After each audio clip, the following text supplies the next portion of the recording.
Evangelist Isaac Josiah, lead pastor of Reclaimers Ministry in Benin City, has drawn attention after distributing bras and other garments to female church members he accused of dressing indecently. In a Facebook video from the September 14th service, Josiah was seen handing out bras, wrappers, pajamas, and clothes to women he said were distracting other worshippers. He instructed ushers to ensure women who came braless were immediately given the items. Any girl who enters this church and we see her nipple, we will give her a bra and say, we have discovered that you cannot afford a bra. So on behalf of the church, we give you this, he declared.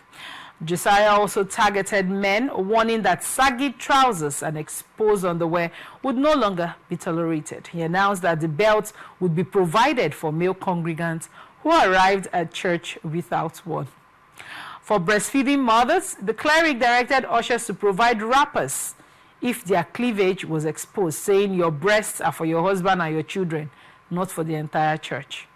He insisted the measures were aimed at fostering discipline and reverence in the church. If you're looking for a church where you can dress anyhow, it's not Reclaimers. Go and do it elsewhere, Josiah said. Meanwhile, in Sierra Leone, a viral clip captured Michael Noah, head pastor of Power of God Kingdom, threatening to deport a member's daughter from Australia if she failed to send him $1,000 within 7 days. During the exchange, Noah linked the woman's daughter's land dispute abroad to her alleged failure to honor him with gifts, claiming credit for her relocation. He declared himself Jagaban and dismissed other spiritual authorities as fake. Kalawale, this morning we were talking about religion. Now we have two pastors in the discourse. I want to get your thoughts on this, on each of these pastors individually. Then let's talk about it, from the viewpoint of, is handing off brazier the most important thing for a ministry to do? Let's talk about it. To answer the question, that it is not. And then looking at it broadly, I feel like, religion is a blessing, but at the same time, it can seem like a curse, if not a curse, especially in this part of the world. I mean, it's not entirely wrong to preach morality if you feel that is the title of the message for that day, or that is the tenet of your ministry, to say. But then there are a couple of ways. There are dozen ways you could have done this, rather than choosing to share underwear for women in the church. I mean, why was it not done, after the service? Why was there no memo beforehand? Why was there no prior notice before you began to, humiliate women all in the name of, because you didn't put on a bra, then you take the bra, put it on.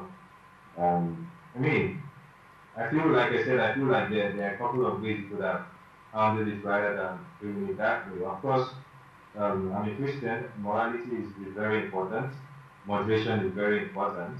But it's not the job of the pastor to begin to police people and embarrass them, all in the name of religion, permit me to say. Even when Jesus was amongst men, and he had scenario with the harlots, right? People were beginning to harass and shame her. He was like, no, that's not what you should do. And Christianity is all about, the concept of Christianity is all about being Christ-like. So I feel like most ministers, pastors nowadays forget to ask the most important question before they even open their mouth. And that question is, what would Jesus do? So, in that case, it gives you a clear picture. If you're a pastor truly, you're spiritual, and you ask yourself that question, you'll be able to come to the conclusion that there are better ways to handle things. You could have held a different session, inviting women, maybe the female, your pastor, and your wife, who is probably a female pastor, can speak to them about moderation, about dressing. Sometimes it's not even that some of them do not want to put it on. What if it's the fact that some of them do not even have? I mean, the last time someone told me about the cost of the bra, I was really surprised. I think it depends on the quality, obviously. But someone was saying bras now you can find the bra 16,000, 20, 30,000. I was like, for just a single one, not a dozen. So there are lots of things there are lots of directions to look at. Right. Rather than just feeling, sometimes I feel, you know, the respect, people. I want to just put it under respect, right? The respect the congregation gives to ministers sometimes gets to their head and they begin to feel like like all in all, master, God, and king. Whereas there should be servants. I mean, Jesus washed the feet of I mean, it seems like an extinct biblical, but I mean, Christianity is based around the life of Jesus Christ and how we should live. So I expect our pastors to be able to Right. places are like, rather than just feeling like, oh, because I'm the head, and I say this and people must do this, if they cannot do this, they should go somewhere else. What's not the whole point? What's not the whole point of the good news they are preaching? If they are beginning to chase people that are not out of the church. Kolawole, you did mention that maybe some people cannot afford bras, so they get to come to church without it. Yeah. Do you think that is why this minister decided that, the core of his duty is to make sure that, nipples are not showing in this church? Breastfeeding mothers have to use a wrapper to adorn and cover themselves, not to be too exposed. Do you think that at the core of what it was, women's breast does have the capability, as it were, to distract people that came to worship God if they are focused actually on worshiping their God? Yeah, true. Well, like I said earlier, it's not even the message that is the problem, right? Okay. It's more of how this message was being displayed or being preached. Okay. Right? Like I said, you could have done it a different way. You could have done it in a way, you could have probably said, okay, we have a women's summit, and then someone comes to speak on these things to the women, right? I mean, in such a space, it will seem much more safe and less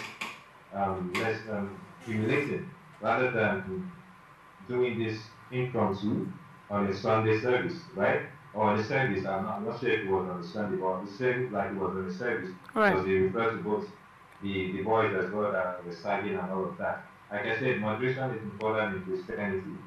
But then again, it's the job of the leaders of ministries who are supposed to be shepherds to lead rightly, permit me to say, right? There are ways you can do things as a leader. You can handle things differently in a less humiliating manner, rather than feeling like, oh, because you're coming to distract people. Yes, obviously it's distracting. It could be distracting for people. Why is it distracting? When we go to church, I'm a Christian myself, so I expect that for many people that tend to go to church to worship God, they're going there to commune with the saints, which is part of the things that we're supposed to do, to hear the word of God, commune with other believers and all of that. Why is a distraction, a theme in this discourse? You said it's possible for them to get distracted because of someone's breast is showing. If you're focused on, let me say I step on the road and I have a meeting with the president and I'm rushing for that meeting, and someone passes by without a bra, will I be distracted and park my car and not go for the meeting with the president? Remember that in the use of the president is a man, and the thought pattern of going to church is that you're going to meet with God. Why do you think people get distracted if they see things like that in the church? Well, I would be able to give a direct answer to that. Okay. Or I can speak for myself. I'm not easily distracted. Okay. But then, let's not forget, like you said, if, the word if, this is our probability that it depends on people. I may be someone who's not easily distracted. I know what I came to do in the church, or I know where I'm heading to. It could be someone else who is easily distracted. For some people, it could be distractions can even be as little as a switching sound on a sibling. For some, it could we are human, right? We are not all saints.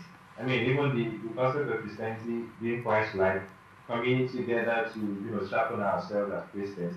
But then some people still, the concept of backsliding, the concept of, these things that's the flesh. I'm not here to preach, but people backslide with the flesh and all of Right. that. So, we did take a report, I think a few months ago, where a university had insisted that if you're not putting on a bra, you won't be let into the exam hall. Right, because students that do not put on a bra into the exam hall distract other people from writing their exams. Why are women easily being sexualized? Because a bra is not a vest, it's not a jacket that we're created with, right? And the constant insistence of someone's breast being a distraction, do we view that as a problem?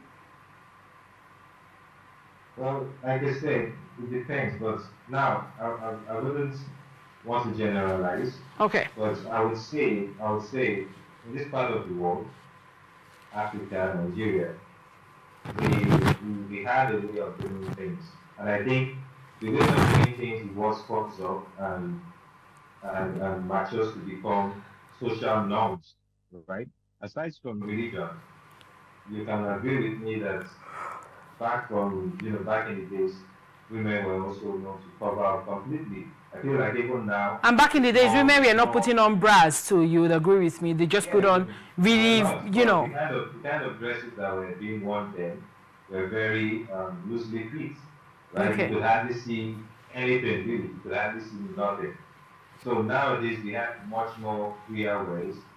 I mean, the world is growing. I'm sure change is not a surprising thing for anybody. So it has always been that way in this part of the world. There are some ministries that do not make a big deal out of these things. There are ministries that make a big deal out of it. That's why I said different ministers have their own tenets, their own doctrines and whatnot. So at the end of the day, that's why you find that some people choose to go to a particular church because they are a bit more lenient with dressing, and that is okay for me. For some, they are not. I mean, there was a time, I think it was Mountain of Fire. You are not allowed to do this. You are not allowed to do that. You can watch TV. You can do that. Few months back, I think it's this year or late last year, I can't remember. The general overseer came up again and said, "Oh, you can now do this. You can now do that." Some weeks ago, he was talking. I don't know if you saw the news or the report. Was talking about, now it's okay. I think it's okay for youth to visit their fiancés or engaged partners or people they are seeing. Right? This is someone who said years ago that it is forbidden, in quotes, in their doctrine. So where am I heading with all of this? All of these things, religion-wise, all of these things are doctrines. Right. Men of God come up with, and people that attend these churches are supposed to live by them. It's just like living and abiding by laws.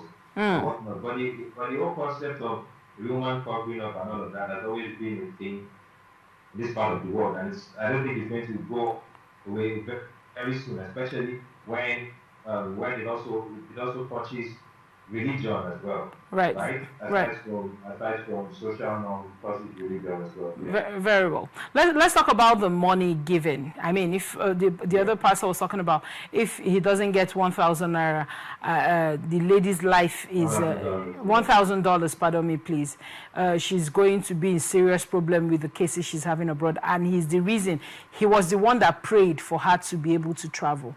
Where are we headed with such doctrines and proclamations? I always tell people, you as Christians, you should ensure that your relationship with God is as close as possible, so that you won't be deceived or you won't be confused in the end. Because just like I said earlier, these men of God, in quotes, sometimes they begin to, I don't know if they are truly called or if they are. I feel like at some point they begins to get to their head, where I mean, we are humans, right? So you see a full church and all of that, people are coming to you, you are leading a full assembly, you are being honored on a daily basis. It begins to get to them. And this is just a perfect example. You prayed for someone, right? And the person got something. Right. who should the thanks be given to? I mean, who should receive all glory and thanks and honor and all of that? The person that answered the prayers here.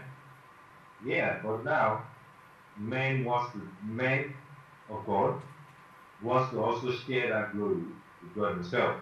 Like I said, I'm not here to preach, but obviously, if I was a member of that church, that is a red flag for me.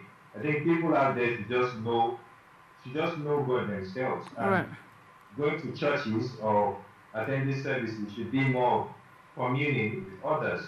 And when you begin to see these flags, I advise you just stick to God Himself and not be confused and not be led astray. Because it makes no sense when I see things like this going on, especially in the world we live in today. And it happens a lot of times. You find that people just come up with things I mean, the economy for Nigeria and Africa as a whole is not so buoyant. So when you begin to now, what makes you think the person is doing great over there? I mean, it's one thing to get there first, it's another thing to settle down, find your bearing and all of that. But beginning to mount pressure on them because you are the one that answered their prayers and go. It makes no sense. People should just keep their eyes open, especially Africans. I mean, there was a report, it's not just Africans, but most especially Africans. There was a report about a pastor that was doing this, I think last or 2 weeks ago. Right. He was been arrested. Right. In the United States, yes. Exactly. Forcefully demanding they would go to the extent of saying, lock the doors, you must pay this, you must pay that before you leave. I mean, I wouldn't even wait till it gets to that extent. Right. So people need to be able to tell and find the spaces that are safe for them. Right. Thank you so much for that, your insight on that report.